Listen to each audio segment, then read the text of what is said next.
AD, this instrument didn't exist to play that song. It was sung by a couple of monks.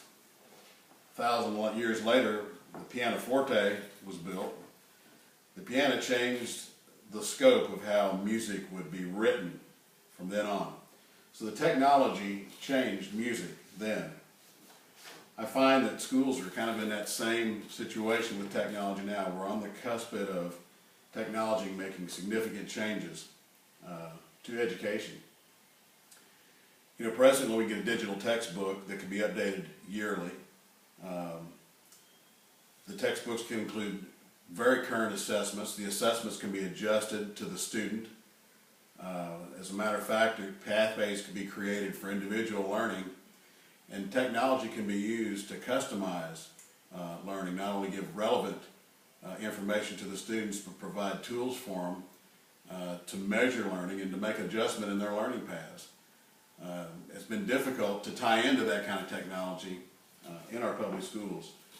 I think the delivery system for technology is a barrier for us. I think that the knowledge for certain podcasts and streaming and forums on technology exist, and it would change the face of how schools would operate. No longer would schools be from 8 to 3 o'clock in a building, but schools can be anywhere, anytime. And there'd be significant changes that would need to take place for school not to be at a building at a certain place and time. But the technology is available for school to be about learning and about students.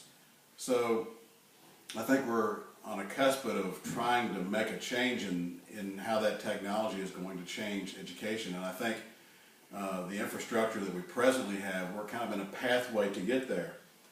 One of the pathways that we have working for us presently is the flipped classroom. And the flipped classroom can provide opportunities for students to get the lecture outside of class and for kids to get in the classroom with the teacher to do the work and to, through guided practice, show mastery of learning. So it's a little bit of the best of both worlds, where you have the interaction of the teacher and the student and the tool of the technology. In Grant County schools, we've experimented with the bring your own device. We found that one of the barriers to using all the technology that's available is cost. So in freeing up students' ability to bring in the technology that they have, we've found that they have a great resource. Even an iPhone is a phenomenal tool for them to use in the classroom. So we have the infrastructure to be able to use the tools. Another barrier that we're experiencing is that teachers don't have the capacity to integrate the technology.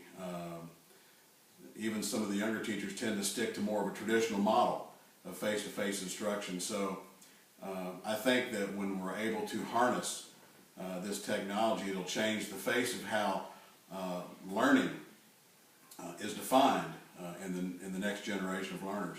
Just as the technology of the piano changed how music would be written and how music might be performed.